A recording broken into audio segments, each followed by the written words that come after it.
Bramblewood Audio presents The Wild Swans by Hans Christian Andersen, narrated by Cameron Ward.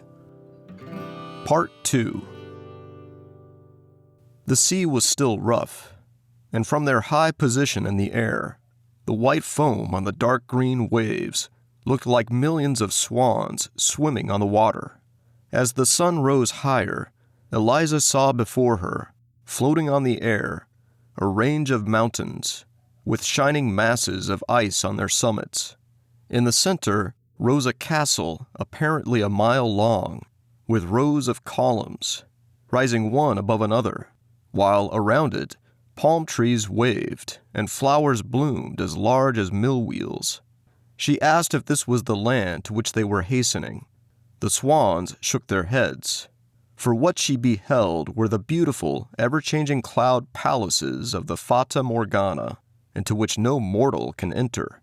Eliza was still gazing at the scene when mountains, forests, and castles melted away, and 20 stately churches rose in their stead, with high towers and pointed Gothic windows. Eliza even fancied she could hear the tones of the organ, but it was the music of the murmuring sea which she heard. As they drew nearer to the churches, they also changed into a fleet of ships, which seemed to be sailing beneath her. But as she looked again, she found it was only a sea mist gliding over the ocean. So there continued to pass before her eyes a constant change of scene, till at last she saw the real land to which they were bound, with its blue mountains, its cedar forests, and its cities and palaces. Long before the sun went down, she sat on a rock in front of a large cave, on the floor of which the overgrown yet delicate green creeping plants looked like an embroidered carpet. "Now we shall expect to hear what you dream of tonight," said the youngest brother, as he showed his sister her bedroom. "Heaven grant that I may dream how to save you," she replied. And this thought took such hold upon her mind that she prayed earnestly to God for help, and even in her sleep she continued to pray. Then it appeared to her as if she were flying high in the air towards the cloudy palace of the Fata Morgana, and a fairy came out to meet her, radiant and beautiful in appearance, and yet very much like the old woman who had given her berries in the wood, and who had told her of the swans with golden crowns on their heads.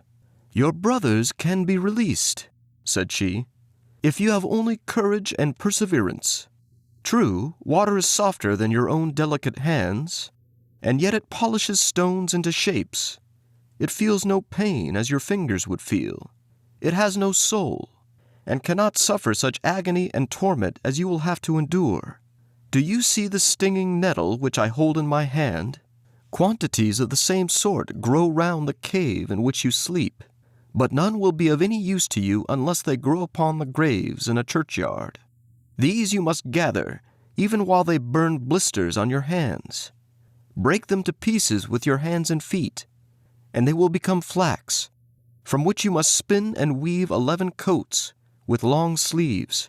If these are then thrown over the 11 swans, the spell will be broken. But remember that from the moment you commence your task until it is finished, even should it occupy years of your life, you must not speak. The first word you utter will pierce through the hearts of your brothers like a deadly dagger. Their lives hang upon your tongue. Remember all I have told you." And as she finished speaking, she touched her hand lightly with the nettle, and a pain, as of burning fire, awoke Eliza. It was broad daylight, and close by where she had been sleeping lay a nettle like the one she had seen in her dream. She fell on her knees and offered her thanks to God. Then she went forth from the cave to begin her work with her delicate hands. She groped in amongst the ugly nettles, which burnt great blisters on her hands and arms. But she determined to bear it gladly if she could only release her dear brothers. So she bruised the nettles with her bare feet and spun the flax. At sunset, her brothers returned and were very much frightened when they found her dumb. They believed it to be some new sorcery of their wicked stepmother, but when they saw her hands, they understood what she was doing on their behalf, And the youngest brother wept, and where his tears fell, the pain ceased, and the burning blisters vanished. She kept to her work all night, for she could not rest till she had released her dear brothers. During the whole of the following day, while her brothers were absent, she sat in solitude. But never before had the time flown so quickly. One coat was already finished, and she had begun the second, when she heard the huntsman's horn, and was struck with fear. The sound came nearer and nearer. She heard the dogs barking, and fled with terror into the cave.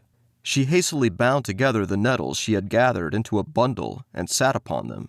Immediately, a great dog came bounding towards her out of the ravine, and then another and another.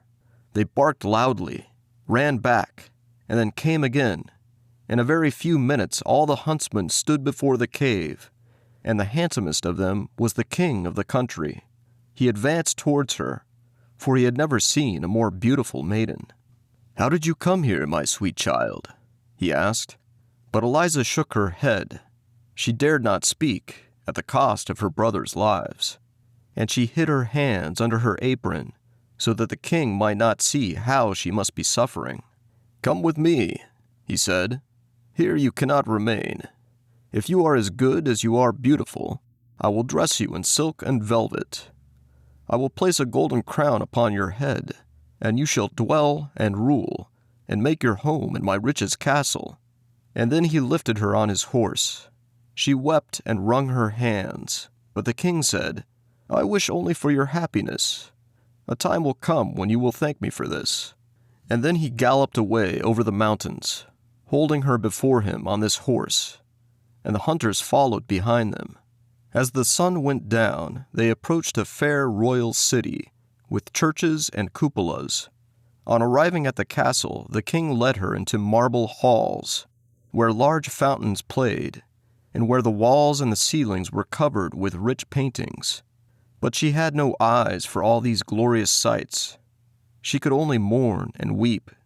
Patiently, she allowed the women to array her in royal robes, to weave pearls in her hair, and draw soft gloves over her blistered fingers.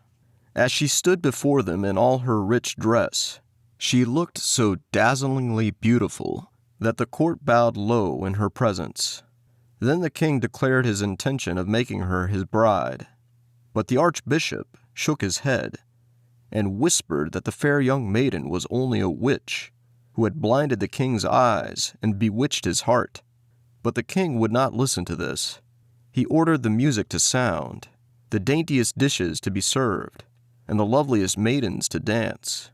Afterwards, he led her through fragrant gardens and lofty halls, but not a smile appeared on her lips or sparkled in her eyes. She looked the very picture of grief. Then the king opened the door of a little chamber in which she was to sleep. It was adorned with rich green tapestry, and resembled the cave in which he had found her.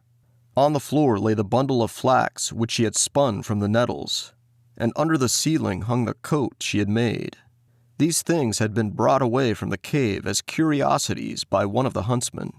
"Here you can dream yourself back again in the old home in the cave," said the king. "Here is the work with which you employed yourself. It will amuse you now in the midst of all this splendor to think of that time." When Eliza saw all these things which lay so near her heart, a smile played around her mouth, and the crimson blood rushed to her cheeks. She thought of her brothers, and their release made her so joyful that she kissed the king's hand. Then he pressed her to his heart. Very soon the joyous church bells announced the marriage feast, and that the beautiful dumb girl out of the wood was to be made the queen of the country. Then the archbishop whispered wicked words in the king's ear, but they did not sink into his heart. The marriage was still to take place, and the archbishop himself had to place the crown on the bride's head. In his wicked spite, he pressed the narrow circlet so tightly on her forehead that it caused her pain, but a heavier weight encircled her heart, sorrow for her brothers. She felt not bodily pain. Her mouth was closed. A single word would cost the lives of her brothers.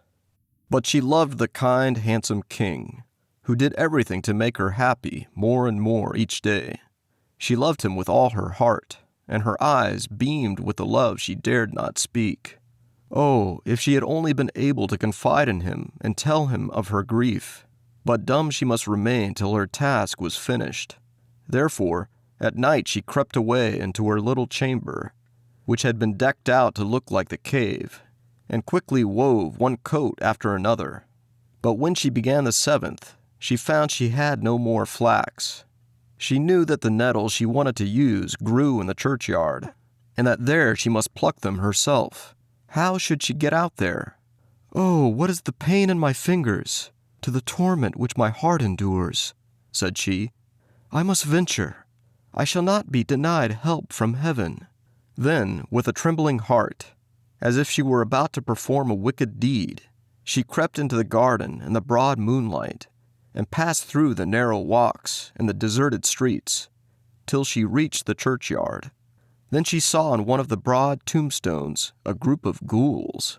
These hideous creatures took off their rags, as if they intended to bathe, and then clawing open the fresh graves with their long skinny fingers, pulled out the dead bodies and ate the flesh. Eliza had to pass close by them, and they fixed their wicked glances upon her. But she prayed silently, gathered the burning nettles, and carried them home with her to the castle. One person only had seen her, and that was the archbishop. He was awake while everybody was asleep. Now he thought his opinion was evidently correct. All was not right with the queen. She was a witch, and had bewitched the king and all the people. Secretly he told the king what he had seen, and what he feared. And as the hard words came from his tongue, the carved images of the saints shook their heads as if they would say, "It is not so. Eliza is innocent." But the archbishop interpreted it in another way. He believed that they witnessed against her, and were shaking their heads at her wickedness. 2 large tears rolled down the king's cheeks, and he went home with doubt in his heart, and at night he pretended to sleep. But there came no real sleep to his eyes, for he saw Eliza get up every night and disappear in her own chamber. From day to day his brow became darker, and Eliza saw it and did not understand the reason. But it alarmed her and made her heart tremble for her brothers. Her hot tears glittered like pearls on the regal velvet and diamonds, while all who saw her were wishing they could be queens. In the meantime, she had almost finished her task. Only 1 coat of mail was wanting, but she had no flax left, and not a single nettle. Once more only, and for the last time, must she venture to the churchyard and pluck a few handfuls. She thought with terror of the solitary walk, and of the horrible ghouls. But her will was firm, as well as her trust in Providence. Eliza went, and the king and the archbishop followed her. They saw her vanish through the wicket gate into the churchyard, and when they came nearer, they saw the ghouls sitting on the tombstone, as Eliza had seen them, and the king turned away his head, for he thought she was with them, she whose head had rested on his breast that very evening. "The people must condemn her," said he, and she was very quickly condemned by every one to suffer death by fire. Away from the gorgeous, regal halls was she led to a dark, dreary cell, where the wind whistled through the iron bars. Instead of the velvet and silk dresses, they gave her the coats of mail, which she had woven to cover her, and the bundle of nettles for a pillow. But nothing they could give her would have pleased her more.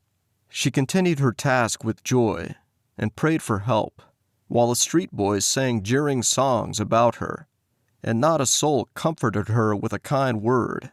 Towards evening, she heard at the grating the flutter of a swan's wing. It was her youngest brother. He had found his sister, and she sobbed for joy, although she knew that very likely this would be the last night she would have to live. But she still could hope, for her task was almost finished, and her brothers were come. Then the archbishop arrived, to be with her during her last hours, as he had promised the king. But she shook her head and begged him, by looks and gestures, not to stay. For in this night she knew she must finish her task. Otherwise, all her pain and tears and sleepless nights would have been suffered in vain. The archbishop withdrew, uttering bitter words against her. But poor Eliza knew she was innocent, and diligently continued her work. The little mice ran about the floor.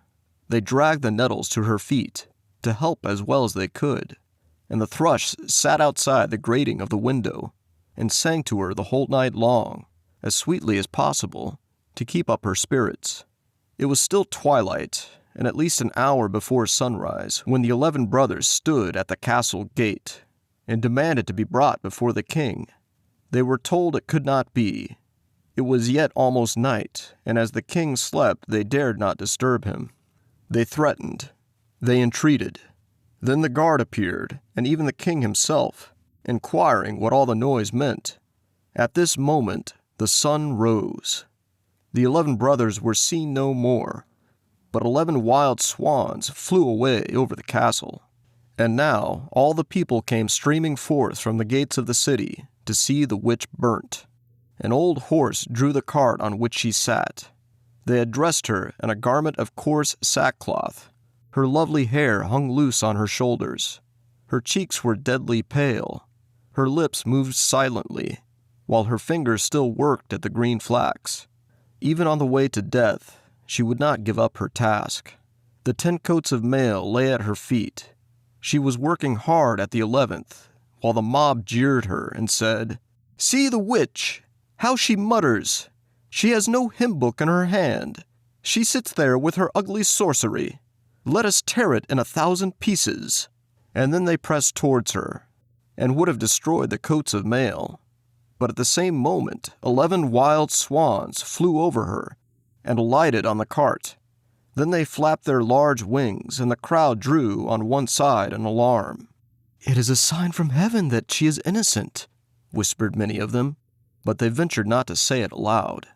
As the executioner seized her by the hand, to lift her out of the cart, she hastily threw the 11 coats of mail over the swans, and they immediately became 11 handsome princes.